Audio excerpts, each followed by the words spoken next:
Hey guys, my name is Serge Gatari, and in 48 hours I'm turning 27 years old. So I thought I'd make a video going over probably my top lessons, or maybe try to hit 27 insights and lessons that I've learned over the last few years of being an entrepreneur. And at the same time, as I'm walking you guys through these lessons, might as well give you guys a tour of this cottage where we're staying at. I brought team members, Gian, who's from Tokyo, all the way from Tokyo, which is insane. Shout out to Gian, my friends, family, everyone. But yeah, maybe lesson number one. I think one of the most important thing, which kind of like aligns with what we're doing right now, even in client acquisition.io, which is our growth consulting business, is building your company based on themes and trends. Okay, if there's one thing that I've learned from a lot of investors is this idea of theme-based investing.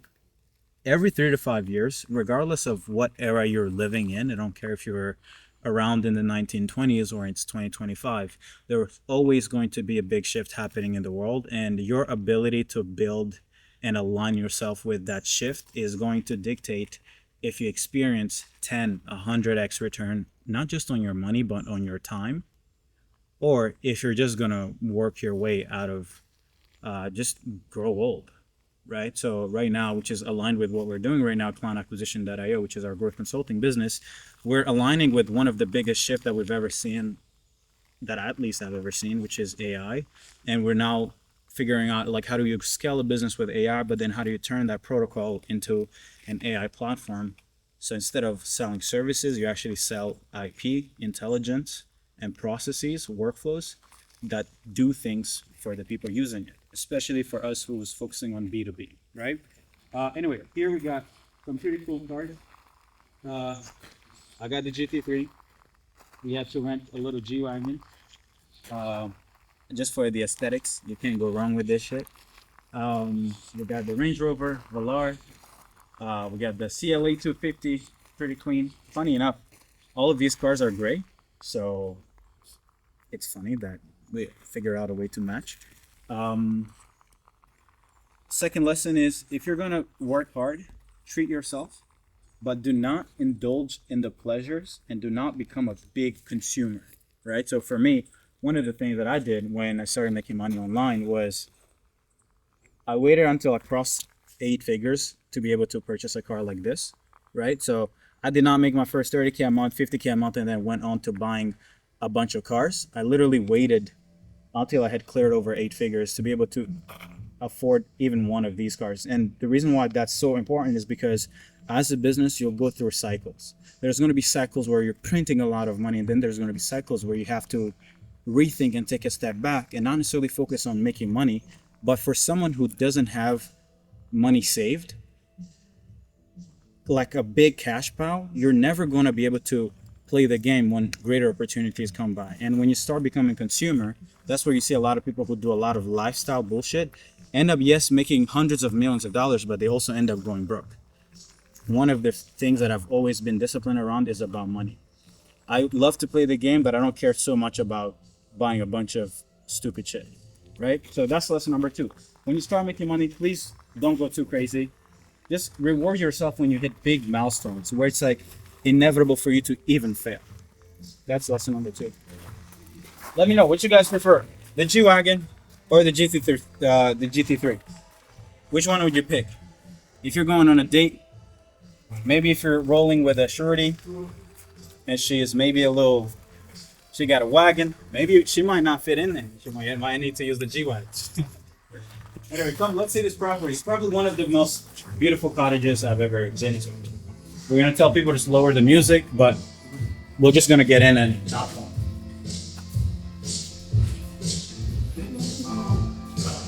What do you think? What? Right. You got the kitchen. It's a little messy. We're about to actually barbecue. We're gonna cook at home today. Got some wine. Got a whole lot of tequila if you guys drink tequila. Yeah, I want to show you guys outside.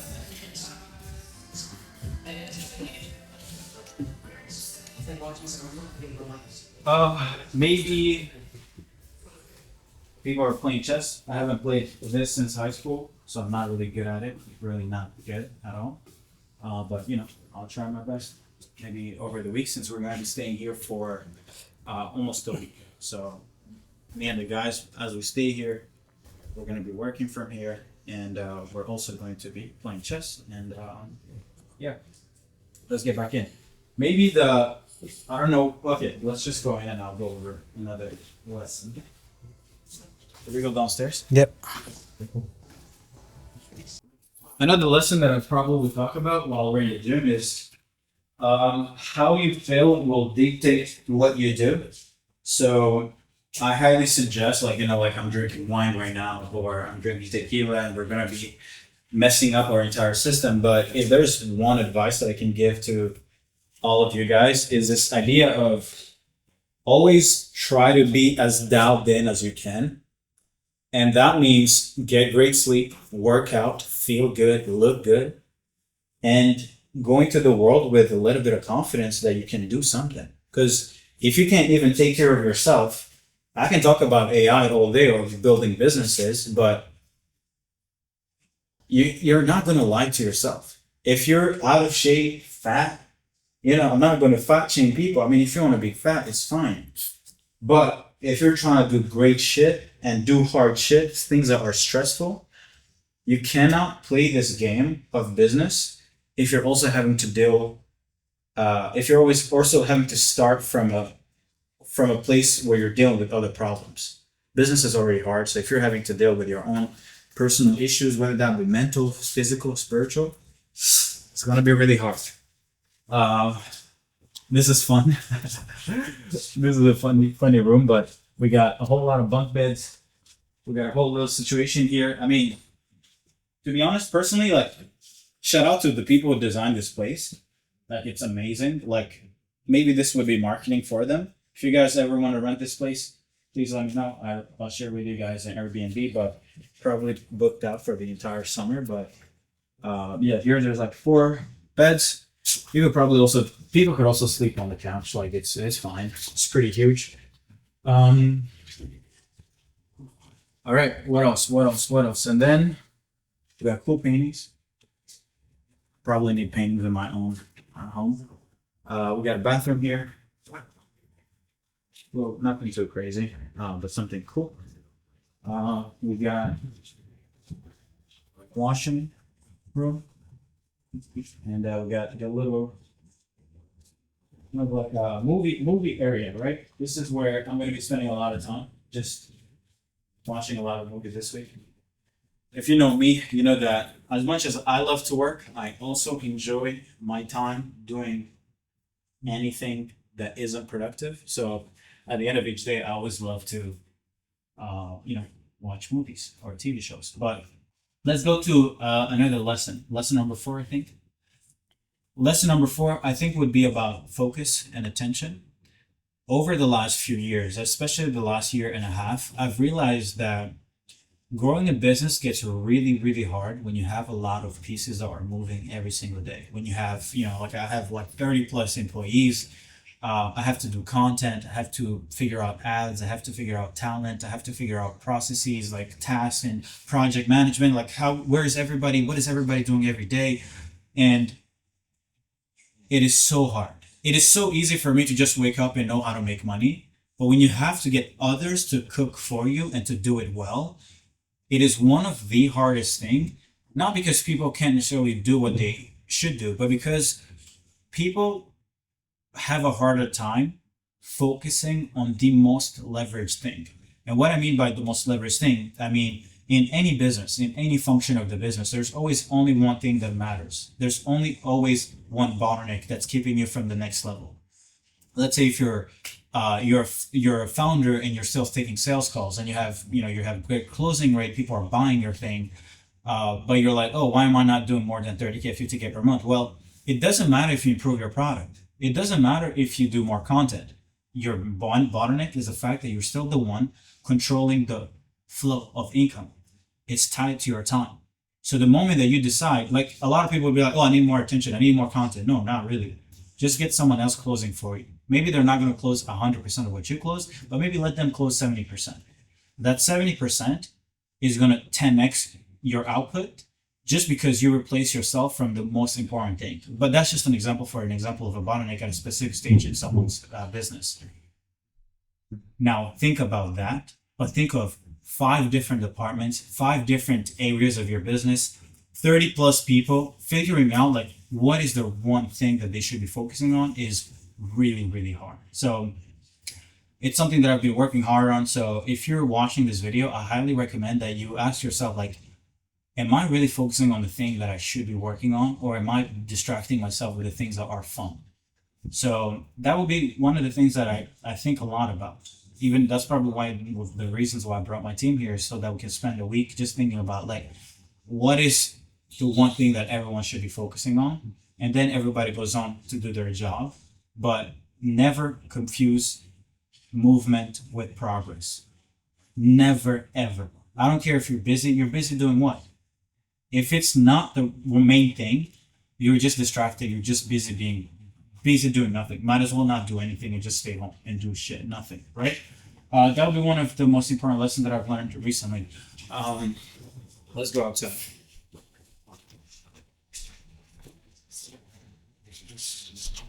This will be a cooking session. I don't know why we are here. We got another area here.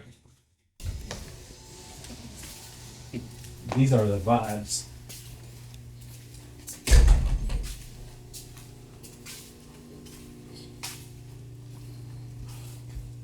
Got a whole little fireplace in case you guys want to make a fire.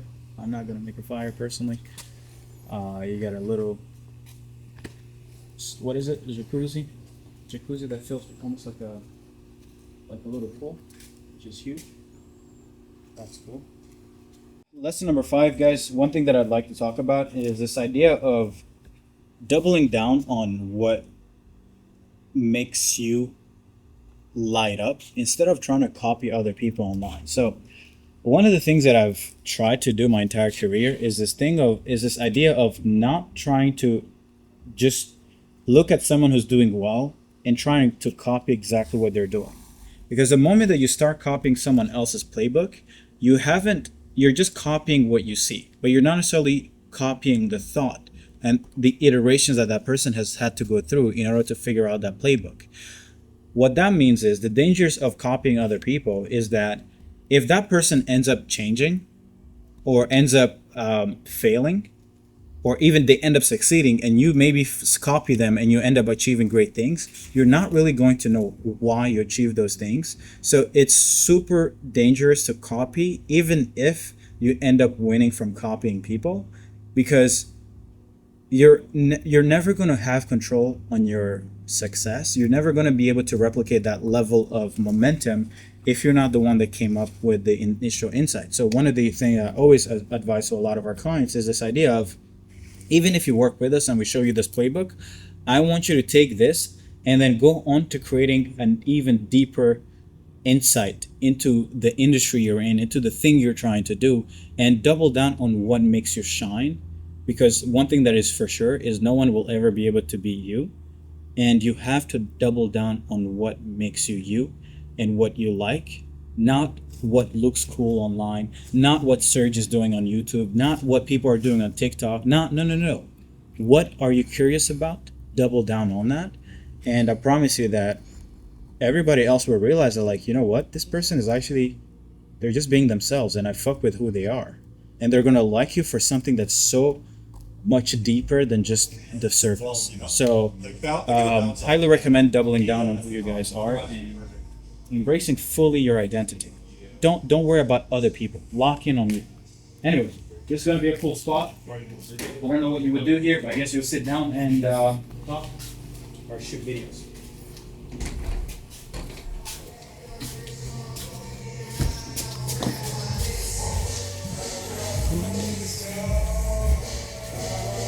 So we got a whole 3rd floor. We're going to see if we get there.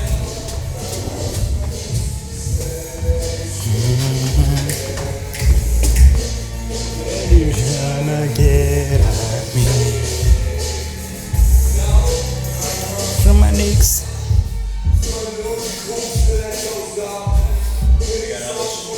bathroom here, shower, bathtub, all that good stuff.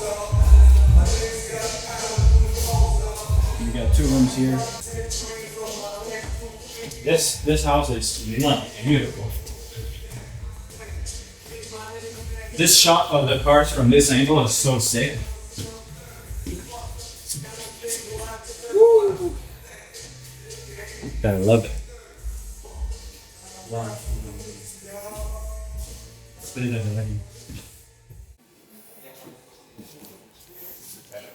So this is one of the bedrooms. I guess one of the main bedrooms. You got this little vibe going on. You got little closets, which is hidden, which is really sick. I love how they leverage all the space, inspiring me to get here. I took a shower. The water was so cold. It was fucking amazing. I loved it. Haven't taken a cold shower in a minute. And then if you want to take a dump ski, you can go here. Take a dump ski. You dig? Lesson number 6.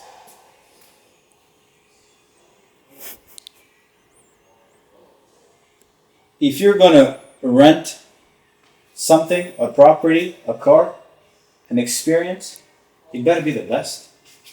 And if you're not gonna do the best, then just don't do it. There's no point. There's no in the middle ground. If there's something I've learned or that I hate that gives me an ick is going half. It's like choosing the okay version of an experience. I hate that. I'd rather drive a Mazda until I get a GT3, which is kind of like what I did. Well, I did get a C63 before, but I don't like to. If you're going to do something, be about it. Like lock in, you know. That would be one of the lessons. Like don't cheap out on your life. You're gonna live once. And I'm not saying be dumb, but I'm saying quality, or just lock in and just save money. You know. Oh.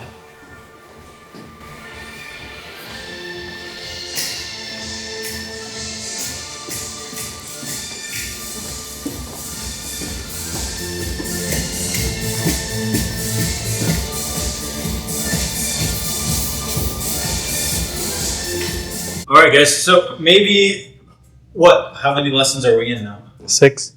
Baru tanya 6. I think it was 7. 6. Okay, maybe less than 6 if it was 7, but 7. But one of the things that I would always kind of like encourage everyone to remember is that the most important thing is not what you'll make. It's not what you'll have. It's none of that. It's memories. So whenever you can, always make time to make memories, because at the end of the day, it's the only thing you're going to be able to take with you when you leave this earth. So always optimize to every quarter, every week, every month to make time to do something that generally makes me happy. Not ROI focused, not this is going to make me money, this is going to make me more productive. No. Even if it ruins my focus the next day or the next week, if it allows me to create a memory that I will forever cherish, then I'll do it. Always optimize my memories, right? Like this is what we're doing here, right? Yeah. I think there are things that when you kind of like make it, there's a tendency to focus so much on the ROI of everything you do. Like, I don't want to do this because it's going to make me unproductive. And next thing, hey, I don't want to be committed to this relationship, have kids and shit like that because it's going to make me lose focus. But it's like, okay, why are you doing all these things? Why are you creating all this wealth? Why are you creating all this success? So what? So you can be more successful? So you can add more digits in your bank account? So you can say you have more money? So you can buy more homes? You can buy more cars? No, those things are useless.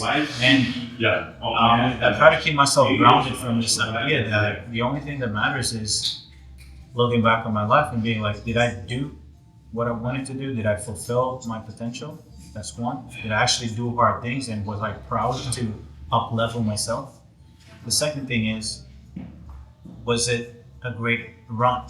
Like, did we have a great time doing everything, sacrificing our life? Like, would we do it over and over again? And if the answer is yes, then that's a successful life. So as I'm turning 27, like the thing that I would like to leave you guys with is, um, you know, optimize, find something you can lock in on, do it, chase it, and sprinkle in a little bit of tequila moments and a little good times with the people you love. Even if it's unproductive, even if it's unprofitable, like it doesn't matter, right? Become the best version of yourself and lock in. Okay, but I don't have 27 lessons, but maybe I'm gonna actually get time to write 27 lessons on a doc.